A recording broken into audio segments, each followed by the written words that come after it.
songs of praise that we'll render to our dearest Jesus. Amen.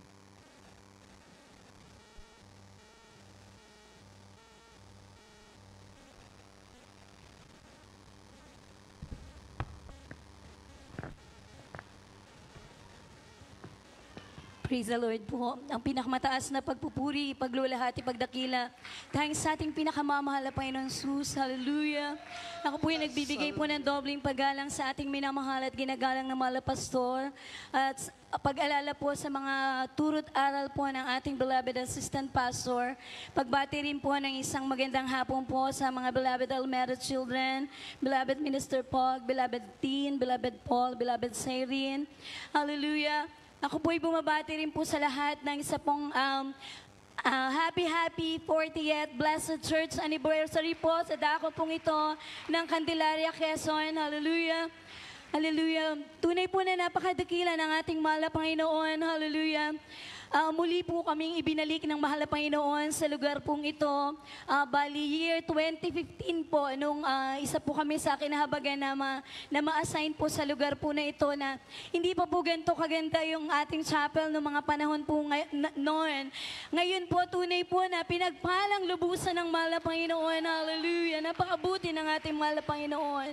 Hallelujah. Way back 1992 po na makakilala po ako sa ating pinakamamahal na Panginoon. Isa po ako sa kabataan na tunay pong sakit ng ulo ng aking mga magulang. Nandyan po na natuto po akong manigarilyo, uminom ng alak, nalingid po sa kanilang kaalaman. Hallelujah. Ngunit nagpapasalamat po ako sa ating mahal na Panginoon dahil isa po ako sa kinahabagan na makakilala sa kanyang banal na gawain. Hallelujah. Nagpapasalamat po ako sa mga panalangin at pag-aayuno ng ating minamahal at ginagalang na mahal na pastor dahil kami rin po ay naabot ng kanyang panalangin. Hallelujah. Noong mga panahon po na yan, meron po akong taglay na karamdaman, meron po akong skin allergy, weak lungs po ako, meron po akong ulcer. Nung tanggapin ko po ang bautismo sa tubig sa pangalan ng ating pinakamamahal na Panginoon, instant pong pinagaling na mahal na Panginoon ang mga karamdaman ko na yan. Hallelujah, hallelujah. Nagpapasalamat din po ako sa ating pinakamamahal na Panginoon. Bago po ako madako sa gawain po na ito ng Jesus Miracle Crusade, dati rin po ako na galing po sa isang malaking relihiyon. Nanggaling din po ako sa Saksi ni Jehovah. Nanggaling din po ako sa tinatawag din pong born again, pero Trinitarian, in person po ang turo. Nung time po na madako po ako sa lugar na ito, nanalangin po ako sa ating pinakamamahal na Panginoon na kung itong gawain po ba ng Jesus Miracle Crusade International Ministry ay totoong sinasamahan ng ating mahal na Panginoon. Alam niyo po, isang gabi po na ipinanaginip po sa akin ng ating pinakamamahal na Panginoon. Sa akin pong panaginip, pinakita po ng mahal na Panginoon dyan po sa kalangitan po. Hallelujah. Meron pong isang napakalaking streamer po na nakalagay po dyan, Jesus Miracle Crusade International Ministry. Ang wala sa gawain ito ay hindi maliligtas. Hallelujah. Napakabuti po ng ating mahal na Panginoon dahil sinagot niya po ako sa aking panalangin. Hallelujah. Nagpapasalamat din po ako sa ating pinakamamahal na Panginoon. Dito na rin po ako pinagkalooban po na makakasama po sa buhay. Nandyan po na nagkaroon po kami ng 6 na anak. Na kung saan po, sa 6 po na yan, wala pong check-up, wala pong prenatal. Nandyan po, nung ipinanganak ko yung mga anak ko na yan, lahat po yan normal po. Hallelujah. Hallelujah. Napakabuti po ng ating mahal na Panginoon. Hallelujah. At sa paglilingkod po natin sa ating pinakamamahal na Panginoon, hindi po puro rosas po yung ating dadaanan. Nandyan po na meron po mga pagsubok. Pero sa dulo po ng pagsubok na yan, pag hindi ka bumitaw sa ating mahal na Panginoon, makikita mo ang grabing pagpapala na ibibigay ng mahal na Panginoon. Hallelujah. Nandyan po na year 2010, nang sinubok po kami ng buong aking pamilya po, yung aking pong pang-5 anak, nagkaroon po yan ng tigdas na itim, hallelujah, na kung saan po lumubog po yung tigdas ng aking mahal na anak. Nandyan po na ang sabi po ng aking mahal na kapatid, bakit hindi mo siya dalhin sa ospital? Hallelujah. Noong mga panahon po na yan, tunay nga po na alam ko ang mahal na Panginoon magpapagaling sa aking mahal na anak. Hallelujah.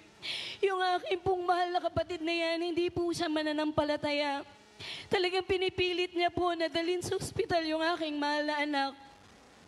Nung time po na yan, hallelujah, sabi ko, sige, check up lang. Walang gagawin, check up lang. Pagdating po namin sa isang ospital, hindi na po tinanggap yung aking mahal na anak. Dumako kami sa pangalawa, pangatlo, pang-apat, pang-limang ospital. Hindi po siya tinanggap. Hallelujah. Doon po sa pang-limang ospital, dyan po binigyan po kami ng referral po para sa dako ng San Lazaro. On the way po kami sa ospital po na yan, nakakausap ko pa po yung aking mahal na anak, hallelujah. Nagre-response pa po siya. Pero pag nung time po na, inadmit na po siya, hallelujah. Kinabukasan po, comatose na po yung aking mahal na anak, hallelujah. Tunay nga po, bilang isang ina, nandyan po yung bigat po ng aking nararamdaman, yung puso ko po talagang nadudurog po sa nakikita ko sa aking mahal na anak. Pero nandyan po yung pananampalataya na tumanim sa aking puso. Hallelujah. Nasabi ko, mahal na Panginoon, sa kabila ng pagsubok na to, hindi mo kami iiwan. Hallelujah. Tunay nga po na, hallelujah, nandyan po na yung aking mahal na anak. Pang-tatlong araw po namin sa ospital, nandyan po nakikita ko po, talagang bumabagsak na po yung aking anak, yung katawan ng aking mahal na anak. Nung pang-tatlong araw na yan, hindi man po sabihin sa akin ng mga doktor, nandyan po na binabalik-balikan nila yung aking mahal na anak upang i-check po yung heartbeat niya. Ngunit patuloy po akong umasa sa ating pinakamamahal na Panginoon. Hallelujah. Pang-limang araw po namin sa ospital na yan, meron pong pinadala po ang ating minamahal at ginagalang na malapastor na manggagawa. Hallelujah. Handa ako ng ospital. Ganyan din po yung aking kakukuwar member. Inilehans po yung aking mahal na anak. Hallelujah. At ang sabi nila, bakit hindi mo ilabas ng ospital ang anak ko? Hallelujah. Sa loob po ng 5 araw na yung damdamin ko po sobrang bigat na nakikita ko sa aking mahal na anak. Nung marinig ko po yun, sabi ko, sige bukas, balikan mo ako, ilalabas ko siya ng ospital. Hallelujah. Pero nung mga panahon po na yan, hindi pa po nagre-response yung aking mahal na anak. Hallelujah, naka-oxygen pa po yan. Nung gabi po na yan, nanalangin ako sa mahal na Panginoon. Humingi ako ng habag sa mahal na Panginoon. Sabi ko, mahal na Panginoon, sa pagkakataong ito, 100% ako nananampalataya sa iyo. Hallelujah. Kinabukasan po, pag-rubing po nung mga doktor niya, yung pong 5 araw na hindi po nagre-response po yung katawan ng aking mahal na anak. Nung araw po na yun, nag-response po yung katawan ng aking mahal na anak. Hallelujah. Yes, Lord. Nandyan po na kinausap namin yung mga doktor na ilalabas namin yung aking mahal na anak ng ospital. Ang sabi po nila, bakit kung kailan nag-response na yung katawan ng anak mo, saka mo ilalabas? Sabi ko po, pag sa pagkakataong pong ito, ako naman po ang masusunod. Dadaling ko po siya sa aming banal na gawain. Hallelujah. Hallelujah. Hallelujah. Lumabas po kami ng ospital. Pumirma po kami ng waiver. Nandyan po na paglabas po namin ng ospital, yung sasakyan po na amin sinakyan na taxi, lumiyab pa po yan. Talagang hinahadlangan po kami ng kaaway. Ngunit hindi po kami nagpahadlang. Dire-diretso po kami sa dako ng fasting house na kung saan po pagdating po namin doon, lahat po ng kapatiran na nag-aayuno, nagpuring muli. At inilehans po yung aking mahal na anak. After pong ilihas yung aking mahal na anak, yung katawan niya po na hindi gumagalaw, after pong ilihas, yung kaliwang paa niya po pinagalaw ng ating pinakamamahal na Yes! Panginoon. Hallelujah! Hallelujah. Praise Lord.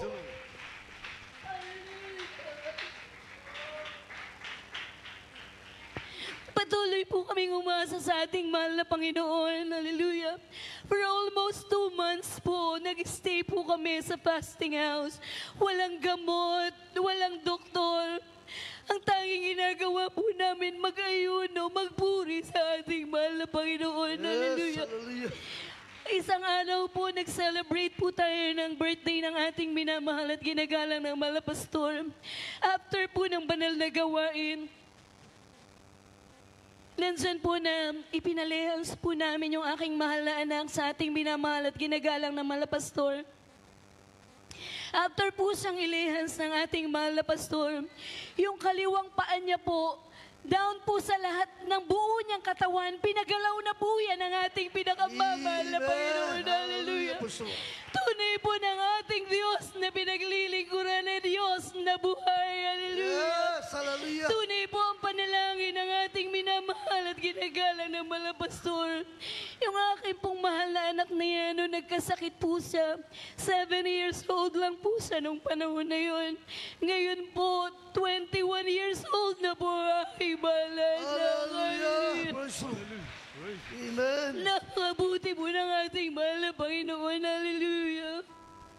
Nagpupurit, nagpapasalamat din po ako sa ating pinakamamahal na Panginoon na yung aking pong mga anak na nagsipagtapos na po sa pag-aaral sa kahabagan po ng mahal na Panginoon. Yes. Sila po ay mayroon na po kanya-kanyang mga trabaho. Hallelujah. Ganun din po nagpapasalamat ako sa ating mahal na Panginoon. Tunay nga po sa isang Kristiyano, ang kailangan lang po natin sumunod sa kalooban ng mahal na Panginoon. Hallelujah. Hallelujah. Dahil sa pagsunod, nandyan po ang pagpapala ng mahal na Panginoon. Yes, Hallelujah. glory to God. Hallelujah. I-share ko lang din po sa inyo, tunay nga po na sa pagsunod, nandyan po talaga ang pagpapala. Balit hindi naman po karapat-dapat na atasan po kami na dumako po sa dako ng isang outstation po natin na at sa habagan po ng malapang ng bagamat di karapat-dapat po. Nandyan po na sumunod po ako sa utos po na yan. Tunay nga po, after ko pong sundin yung kalooban ng mahal na Panginoon, nandyan po yung pagpapala na pinagkaloob ng mahal na Yes. Panginoon. Hallelujah. Ngunit pag hindi naman di po tayo sumunod, nandyan po ang paalala ng mahal na Panginoon. Hallelujah. Bagamat nung mga panahon na yan, talaga pong sumunod ako sa mahal na Panginoon.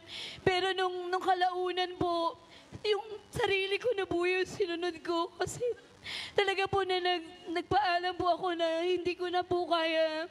Pero nandyan pala, hallelujah, andyan yung paalala ng ating pinakamamahal na Panginoon, hallelujah.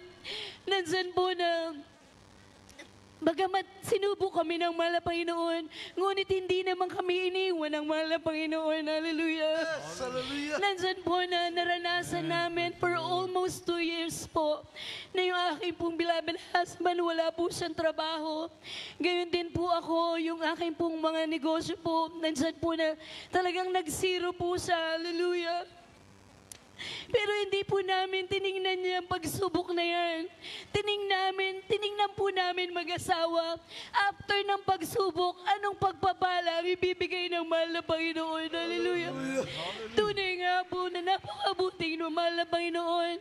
Bagamat sinubok ka ng mahal na Panginoon, nandiyan na pagpapalain kang muli ng mahal na Panginoon. Hallelujah. Hallelujah, praise God. Nandyan po na yung pagkatangkal po sa aking mahal na asawa, naipasok po namin yan sa labor na kung saan po malaking kumpanya po yung amin pong nakaharap. Pero nandyan po na pinatnubayan po kami ng ating pinakamamahal na Panginoon. Yes. Hallelujah, nandyan po na ipinanalo ng mahal na Panginoon ang kaso na yan. At patuloy kaming Hallelujah. umaasa sa mahal na Panginoon na inaantay na lang po namin yung bayad po sa aking mahal na asawa. Hallelujah. Ngayon din po, hallelujah, nung nag-celebrate po tayo ng 49th church anniversary po natin, Doon wala po talaga akong pinagkakakitaan. Ang sabi ko, mahal na Panginoon, yung lakas ko po, ibibigay ko sa iyo. Tunay nga po nag-volunteer po ako sa dako ng Luneta. Nandyan po na tunay nga po yung kagalakan ng aking espiritual. Nandyan po yung kagalakan na pinagkaloob ng ating mahal na Panginoon. Hallelujah. Yes, hallelujah. After po niyan, hallelujah, tunay nga po na ang pagpapala po, sinunod na po ng ating mahal na Panginoon, na ang panalangin ko sa mahal na Panginoon, ang nabigyan niya po ako ng panibagong pagpapala, na kung saan po, bali, for almost 2 weeks na po ngayon, na nag-start po ulit ako ng panibagong negosyo po, na documentation processing po. Tunay nga po sa ganang akin, hindi ko po kaya. Ngunit nandyan po, ibinigay ko sa mahal na Panginoon ang lahat ng iyan. Hallelujah.